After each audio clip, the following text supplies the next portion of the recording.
تمام مسلمان اس بات سے آگاہ ہیں کہ اصل کامیابی آخرت کی کامیابی ہے۔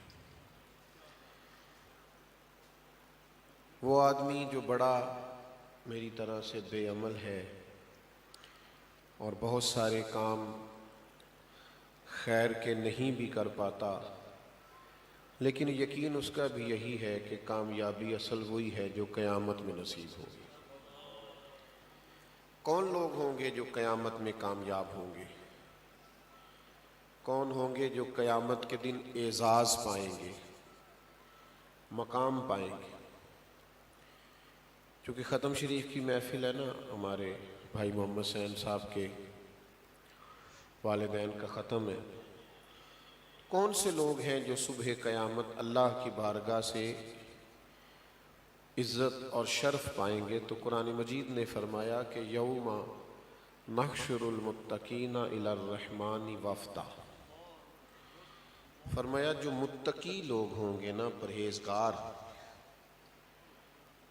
وہ قیامت کے دن رب کی بارگاہ میں مہمان بنا کر پیش کیے جائیں گے۔ اعزاز انہیں ملے گا، شرف انہیں ملے گا، عزت انہیں ملے گی۔ اللہ تبارک و تعالیٰ کی بارگاہ سے رحمت کے وہ مستحق ہوں گے جو متقی لوگ ہوں گے۔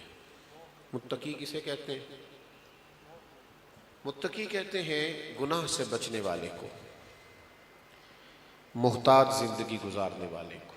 نماز پڑھنے والے کو نمازی کہتے ہیں، حج کرنے والے کو حاجی کہتے ہیں، اور سخاوت کرنے والے کو سخی کہتے ہیں۔ جو کوشش کرے احتیاط سے زندگی گزارے، اپنے آپ کو گناہ سے حتی الامکان بچائے، اسے متقی کہا جاتا ہے۔ اگرچہ یہ کام خاصا مشکل ہے، پرہیزگار ہونا، متقی ہونا خاصا مشکل کام ہے۔ کسی بھی ڈاکٹر کے پاس، حکیم طبیب کے پاس جب ہم جاتے ہیں تو علاج کی دو صورتیں وہ قائم کرتے ہیں، ایک دوا تجویز کرتے ہیں، نسخہ لکھتے ہیں، اور ایک پرہیز بتاتے ہیں۔ زیادہ مشکل دوائی کھانا ہوتا ہے کہ پرہیز کرنا ہوتا ہے؟ پرہیز کرنا زیادہ مشکل ہے۔ بس جو پرہیز کرے اسے پرہیزگار کہتے ہیں، اسے متقی کہتے ہیں۔ جو ذرا احتیاط سے زندگی گزارے۔ حضرت سیدنا عمر فاروق رضی اللہ تعالیٰ عنہ نے جناب ابی بن کعب رضی اللہ تعالیٰ عنہ سے پوچھا، امیر المومنین فرمانے لگے کہ آپ چونکہ حدیث پاک پر بڑی گہری نظر رکھتے ہیں اور بہت سارے لوگ آپ سے روایت کرتے ہیں، تو کتاب و سنت میں جا بجا تقوی کا مضمون ہے۔ متقی کون ہوتا ہے؟ تقوی کیا ہے؟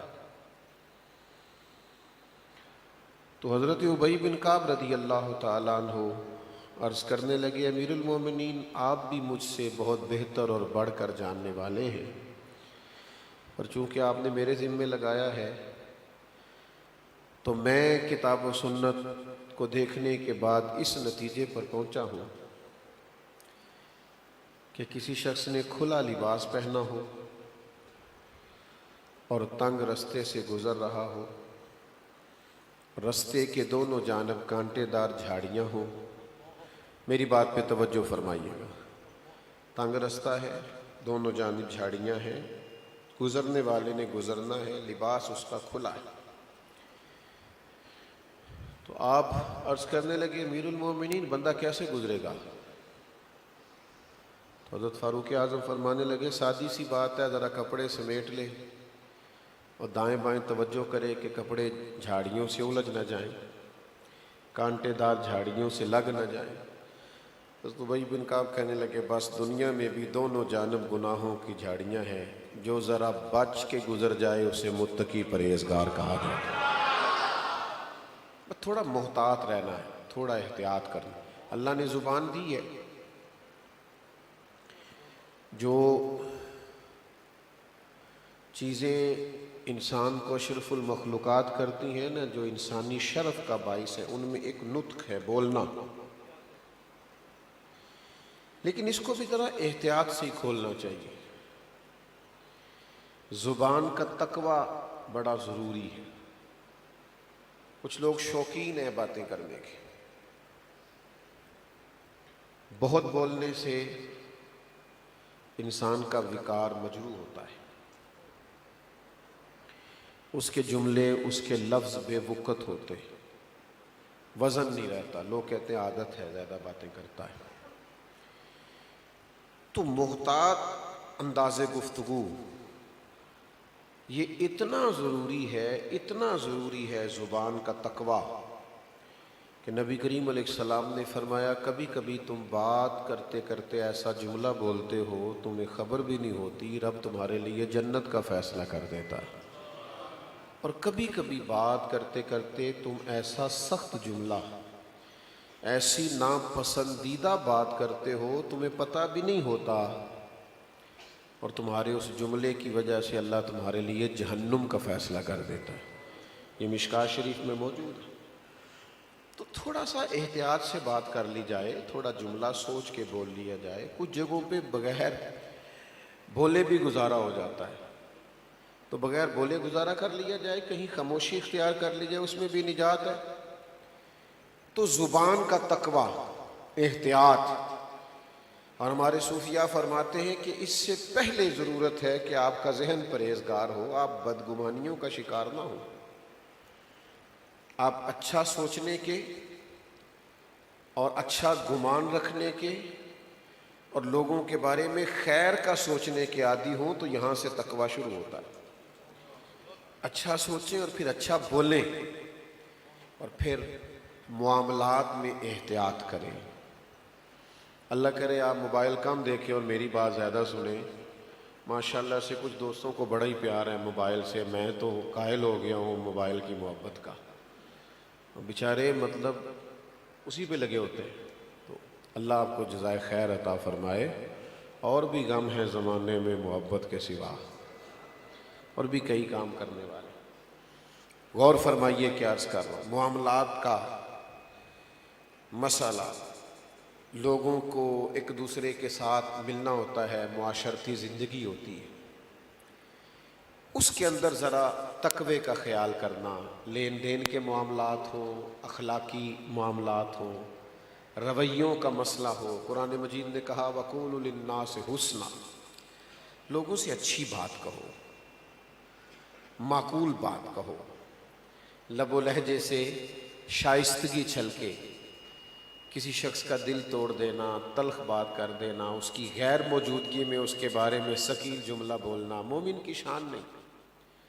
اتنا سخت ناپسند کیا غیبت کو، اتنا غلیظ کام اسے دین نے سمجھا کہ زنا سے زیادہ گندا کام کہا اسے۔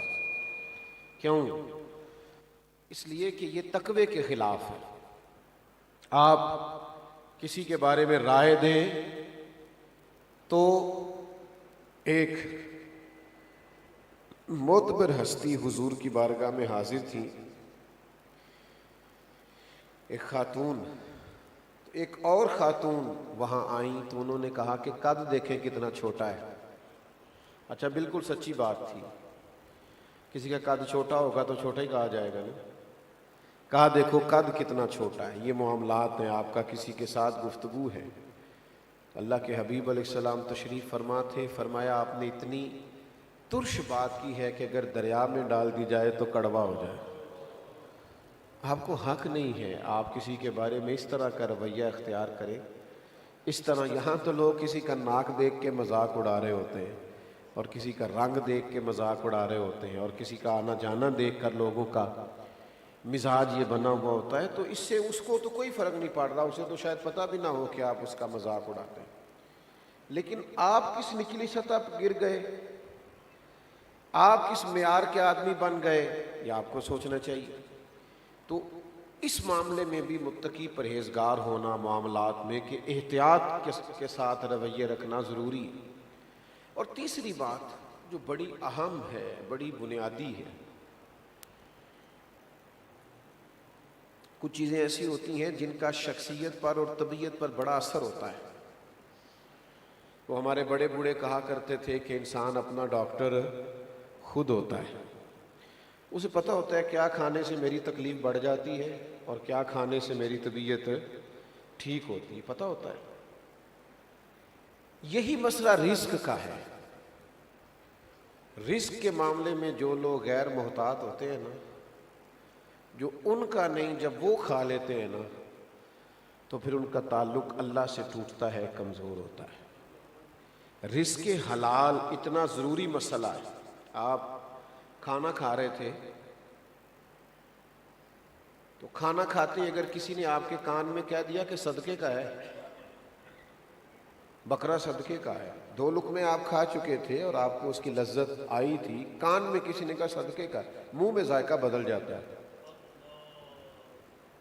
آپ وہی ہے، وہی کھانا ہے، بالکل کوئی بدلا نہیں ہے ذائقہ. اور خدا نہ خواستہ اگر کوئی کان میں آ کے کہہ دے کہ حرام گوشت ہے تو ہو سکتا ہے کیا کر دیں، آپ نگلا ہی نہ جائے.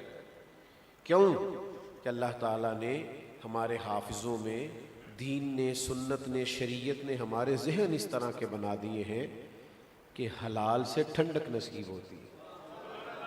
جو جائز ہوتا ہے وہ سکون دیتا ہے اور جو جائز نہیں ہوتا وہ سکون نہیں دیتا.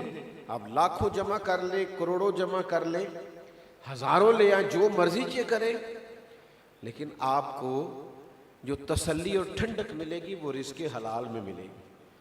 اس کے اندر برکت ہوتی ہے، اس کے اندر اطمینان ہوتا ہے. یہ پیسے کئی دفعہ کم ہوتے ہیں لیکن ایسے لگتا ہے جیسے ختم ہی نہیں ہو رہے، مہینے ہو گئے. اللہ کریم اس میں برکت پیدا فرما دیتا ہے. رزق کے مسئلے میں جو لوگ متقی اور پرہیزگار ہوتے ہیں، رزق کے مسئلے میں ان لوگوں کا معاملہ اللہ کے حضور اس طرح کا ہوتا ہے کہ رب کے مہمان بنائے جاتے ہیں. دیکھیے نا حضور نے کیا فرمایا. کریم فرماتے ہیں ایک آدمی دور سے چلا ہے اور دیر سے پہنچا ہے. ہمارے شارحین حدیث نے لکھا ہے یہ کہاں چلا، کہاں پہنچا، تو یہ اپنے وطن سے چلا ہے اور بیت اللہ پہنچا ہے. حضور بیت اللہ شریف آنے کی بات کر رہے ہیں. فرمایا لمبا سفر کیا، سفر کی تھکان، تکلیفیں سہ کے آیا اور بڑی عاجزی سے کہہ رہا ہے یا رب یا رب یا رب. حضور فرماتے ہیں اس کی دعا قبول نہیں ہوئی. آپ سمجھیے گا اس بات کو، اللہ تو مہربانی بڑا ہے، کریم ہی بڑا ہے. اور پھر یہ کہ انسان مشقت کر کے بیت اللہ پہنچ جائے. فرمایا جتنی بھی دعا مانگے اس کی دعا قبول. یا رسول اللہ اس کا جرم؟ فرمایا جو کھایا ہے وہ حرام پیسوں کا ہے اور جو پیا ہے وہ حرام پیسوں کا ہے اور جو پہنا ہے وہ حرام پیسوں کا ہے. میں آپ کی خدمت میں عرض کروں گا کہ اپنی زندگی تھوڑی سی تقوی کی بنیادوں پر، تھوڑی احتیاط کی بنیادوں پر استوار کریں. یاد رکھیں کہ بولنے میں، سوچنے میں، معاملات کرنے میں اور رزق کھانے میں اگر ہم محتاط ہو جائیں، ہمیں تقوی نصیب ہو جائے تو پھر آخرت کی کامیابی یقینی ہے. اللہ کے فضل اور اس کی رحمت کے سبب سے پھر قیامت کے دن اللہ کے لوگ مہمان بنائے جائیں گے. کچھ معاملات ایسے ہیں جن میں ہم ویسے ہی سوچتے ہیں، یعنی کوئی مجبوری نہیں، کوئی مسئلہ نہیں، بلا وجہ.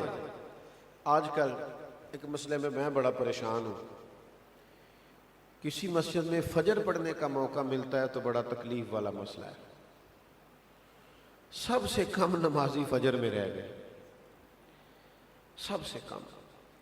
اور مسجد کو دیکھیں اور نمازیوں کو دیکھیں اور پھر اس کے بعد اس محلے کی تعداد کو دیکھیں تو تکلیف بڑھ جاتی ہے کہ یار حد ہو گئی.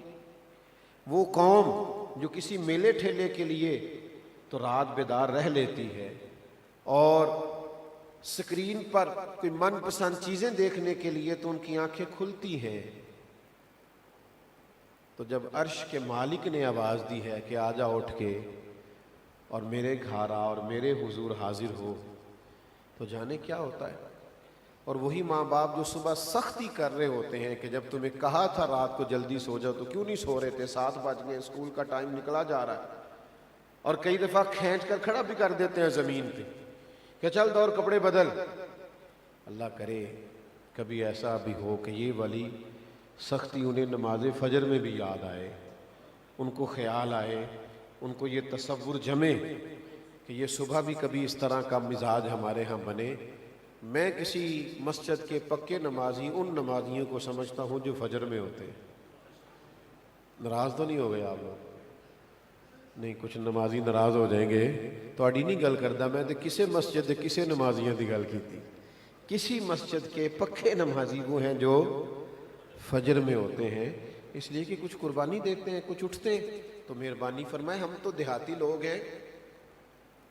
تمہارے تو دیہاتی لوگ کہا کرتے تھے پاجی نماز پڑھ دو، کہتا میں سویر دی ضرور پڑھنا. اب پتہ نہیں کیا ہو گیا ہے. جیڑی بڑی پکی لوگ پڑھتے سن، اب اس میں کوتاہی سنی ہوگی نا آپ نے بھی بات کہ میں سویر دی نماز. تو اس جو بڑے دیہاتی ان پڑھ تھے وہ بھی فجر میں ضرور اٹھتے تھے. اب بڑے پڑھے لکھے لوگ آ گئے ہیں، اب سب کو ویڈیوز دیکھنی ہے. اب ذہن کی آوارہ خیالی جانے کہاں کہاں کی چیزیں لوگ دیکھ رہے ہیں اور اپنے آپ کو پریشان حال اور پریشان خیال کیے ہوئے ہیں. واپس لوٹیے، کم از کم اتنا تو کیجئے کہ نماز فجر میں اٹھیے اور مسجد میں حاضری دیجئے. اللہ تعالیٰ کی بارگاہ میں دعا ہے اللہ ہمارے بھائی کے والدین کی بخشش فرمائے اور ہم سب کا مل بیٹھنا قبول فرمائے. آخر دعوانا الحمدللہ. اللہم صلی علی سیدنا و مولانا محمد معدن الجود والکرم وآلہ وبارک وسلم. اللہ جو ذکر اذکار کیا گیا اور جو کچھ بھی یہ سال ثواب کے لیے اہتمام کیا گیا اپنی بارگاہ رحمت میں قبول فرما. نبی کریم علیہ السلام کی عالی مرتبت بارگاہ میں پیش کرتے ہیں قبول فرما. تمام انبیاء کرام علیہم السلام، صحابہ کرام علیہم رضوان، اہل بیت اطہار علیہم رضوان، تابعین، تبع تابعین، علماء، محدثین، مفسرین، ائمہ مجتہدین، سلاسل طریقت کے بزرگوں کو پیش کرتے ہیں قبول فرما. بالخصوص ہمارے بھائی کے والدین کی ارواح کو اصال ثواب ہے، اللہ قبول فرما. ان کی قبروں کو ٹھنڈا اور روشن فرما، آخرت کی منزلیں آسان فرما. نبی کریم علیہ السلام کے نور کامل سے قبروں کو منور فرما، تا حد نگاہ وسیع فرما، جنت کے باغوں میں سے باغ بنا دے. اللہ کریم ہماری ساری دعائیں ان کے حق میں قبول فرما لے. جو مانگا ہے وہ بھی عطا فرما، جو نہیں مانگ سکے بن مانگے اپنے فضل سے ان کا مقدر فرما.